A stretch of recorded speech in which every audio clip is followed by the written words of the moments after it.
Assalamualaikum warahmatullahi wabarakatuh. Bismillahirrahmanirrahim. Alhamdulillah wassalatu wassalamu ala Rasulillah amma ba'd.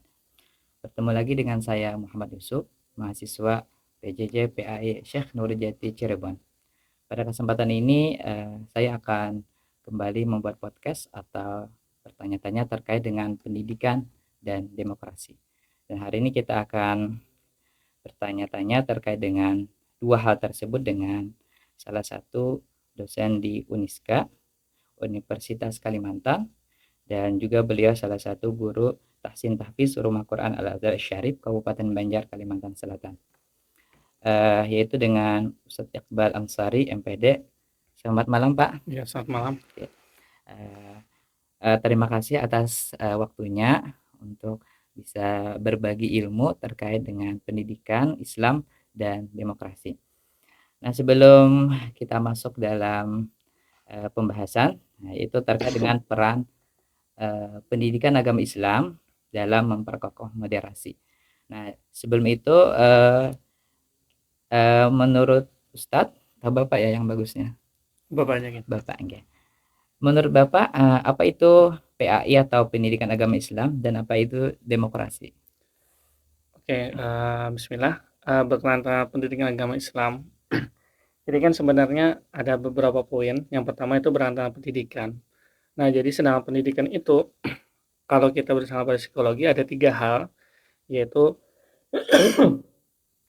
ada berkenaan dengan kognitif, afektif, dan kemudian terkena psikomotorik. Kognitif itu nanti berkenaan tentang pengetahuan, dan kemudian afektif itu berkenaan tentang sikapnya, dan kemudian terakhir kemudian psikomotorik berkenaan tentang keterampilan. Nah, artinya di sini agama Islam itu bukan hanya bersifat hanya sekedar pengetahuan, tapi bagaimana ternyata juga agama Islam itu bisa menyatu dalam sikap dan kemudian juga bisa diterapkan keterampilan dalam agama Islam seperti misalnya secara prosedural seperti sholat, kemudian misalnya pengucapan huruf seperti mengaji dan lain sebagainya. Artinya agama Islam bukan hanya sekedar pengetahuan. Jadi orang tahu misalnya tentang agama Islam, rukun iman, rukun Islam, tapi kalau ternyata sikapnya tidak sesuai dengan hal tersebut ya bukan pendidikan, karena pendidikan menyeluruh. Tadi sekali lagi ada pengetahuan, kemudian ada sikap, dan terakhir adalah keterampilan. Mungkin kalau di dalam teorinya ada istilahnya faktual, konseptual, yang terakhir adalah prosedural. Sedangkan untuk demokrasi, kalau demokrasi yang saya ketahui adalah demokrasi itu lebih kepada aturan itu atas kesepakatan manusia ya. Jadi manusia apakah itu secara kesepakatan secara mufakat keseluruhan atau secara voting. Nah, itu yang saya ketahui. Sedangkan kalau di agama Islam, kita biasanya menentang suatu hukum itu sumbernya adalah Al-Quran dan hadis. Oke, mungkin seperti itu. Oke. Kemudian Ustadz terkait pendidikan Islam dan juga demokrasi tadi, apakah dua ini ada hubungannya antara pendidikan Islam dan demokrasi tadi? Oke, kalau pendidikan Islam, makanya dalam hal ini terkadang kalau orang hanya terlihat pada pengetahuan, itu nanti dia kadang agak sedikit saklek. Mungkin saklek itu ya sudah, kalau misalnya tidak boleh ya tidak boleh, tidak ada istilah tarik ulur seperti itu. Nah, jadi kalau misalnya berkaitan dengan demokrasi, kan ada istilahnya itu kita negosiasi lah. Misalnya berkenaan tentang dalam tanda kutip, misalnya berkaitan tentang pemilihan presiden. Jadi misalnya kalau pemilihan presiden kemarin kalau perempuan seperti apa, kalau misal ternyata yang non muslim seperti apa. Nah, hal seperti itu kan kita tidak bisa langsung oke lah di di Islam mengatakan misalnya tidak boleh non muslim, tapi kita juga harus ada memberikan pemahaman kepada masyarakat bahwasanya mengapa seperti itu. Jadi supaya tidak dianggap bahwasanya kita tuh sudah mengikuti yang ada tanpa tahu sebab atau alasan hal yang lain. Jadi seperti itu. Jadi kalau saya lihat kemudian juga di Islam, tentang demokrasi, sebenarnya aturan dari Islam itu bukan hanya harus itu yang dilakukan, tapi ada istilahnya itu demokrasi itu kan ada musyawarah. Ya, jadi ada istilah musyawarah dan kemudian yang kedua ada istilahnya apa? Adalah keadilan. Itu kalau yang saya baca adalah dari Gus Dur. Ada keadilan, kemudian ada mas'uliyah, ada tanggung jawab, dan kemudian ada amanah, apa namanya, kepercayaan ya, amanah itu. Kemudian yang terakhir adalah hurriyah atau kebebasan. Nah, jadi prinsip demokrasi di Islam juga ada seperti itu. Jadi prinsip demokrasi juga ada di Islam. Namun sekali lagi ada juga di Islam yang itu tidak bisa atau lagi demokrasi misalnya tentang kalau misalnya ya sudah tidak boleh untuk minum khamar, ya sudah tidak bisa lagi kita boleh atau tidak berdasarkan kepada voting atau kesepakatan. Oke, karena sudah jelas itu. Oke. Kemudian ya terkait tadi kan sudah dijelaskan tentang pendidikan Islam, demokrasinya, dan hubungan antara keduanya. Nah, bagaimana peranan pendidikan Islam itu untuk memperkokoh demokrasinya, Ustaz? Oke, untuk memperkokoh demokrasi. Oke, jadi untuk memperkokoh demokrasi, anak-anak sebenarnya sudah diajarkan atau maaf saya memberikan anak-anak ya, karena misalnya peserta didik itu diajarkan untuk bermusyawarah. Itu sebenarnya jalan paling mudah untuk pendidikan tentang demokrasi. Jadi dengan musyawarah tersebut, setiap ada permasalahan, problem, itu setiap peserta didik diajarkan untuk selalu bermusyawarah. Nanti ketika bermusyawarah, biarkan mereka untuk berdiskusi, menyelesaikan masalah tersebut, konflik tersebut, dan kemudian pasti nanti ada usulan-usulan berkenan tentang apa solusinya.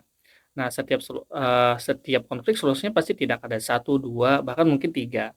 Nah, dari hal tersebut mungkin kita kesepakatan, ataukah mungkin nanti pada diskusi tersebut ada voting atau pemilihan. Misalnya ada solusi satu, dua, atau tiga yang akan mendapatkan suara terbanyak. Nah, di sini sudah mengajarkan tentang demokrasi. Dan kemudian juga kita ketahui ada istilah ijtihad ya. Ijtihad itu kan dikatakan tidak ada yang salah. Karena kalau misalnya ternyata keputusan itu bagus, tepat, maka pahalanya dua ya. Kalau kemudian ternyata kesepakatan terus sudah dianggap baik, ternyata efeknya atau dampaknya kurang pas, maka itu tetap pahala namun satu. Tidak ada istilah salah dosa yang seperti itu. Mungkin nah itu artinya Islam secara tidak langsung yang menjadi demokrasi. Oke, seperti itu. Memang sudah ada ya. Ya.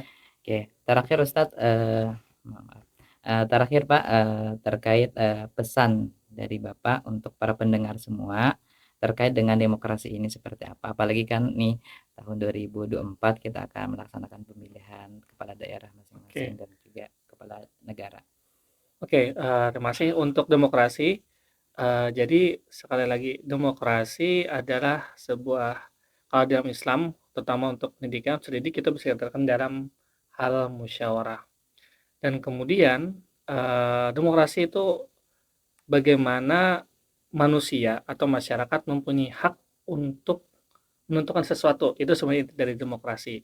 Jadi misalnya tentang pemilihan umum itu kita tidak bisa disetir orang lain. Nah, artinya kan kita bisa memilih sendiri, itu saya sebut dengan demokrasi. Nah, di sini kebebasan kita dalam memilih itu juga harus berdasarkan kepada pengetahuan kita. Artinya ketika kita melaksanakan demokrasi, kita juga tidak sembarangan. Jadi misalnya pengetahuan siapa yang akan kita pilih, kita harus tahu siapa yang kita pilih itu sosoknya seperti apa.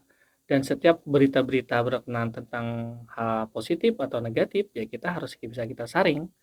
Karena di situ ada istilahnya adalah keadilan.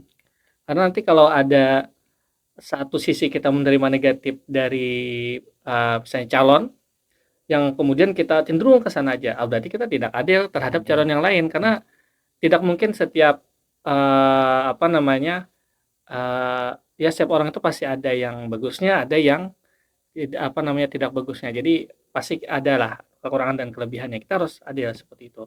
Dan kemudian dari hal tersebut kita bisa menentukan mana yang akan menjadi pilihan kita.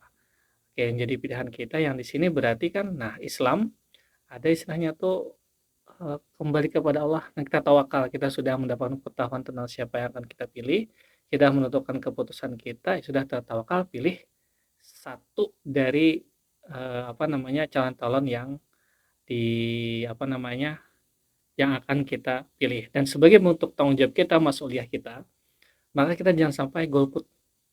Kita jangan sampai golput. Karena kalau kita golput itu berarti kita tidak bertanggung jawab sebagai seorang muslim. Ya, karena kita sudah ada punya pengetahuan, ternyata kita golput.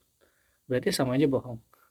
Untuk apa pengetahuan kalau ternyata kita golput? Oke, mungkin saya yang bisa saya sampaikan. Intinya Islam seperti ini ada hal-hal yang memang demokratis di dalam Islam, namun ada juga berkenaan tentang hal yang harus itu yang kita laksanakan. Dan di situ untuk kita memahami demokrasinya adalah kita lakukan diskusi.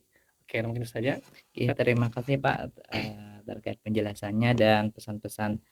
Mudah-mudahan saya selaku mahasiswa bisa mengambil manfaat dan juga teman-teman pendengar sekalian bisa mengambil manfaat dan ilmu yang beliau sampaikan kita bisa mempraktekkan dan mengaplikasikan dalam kesehariannya.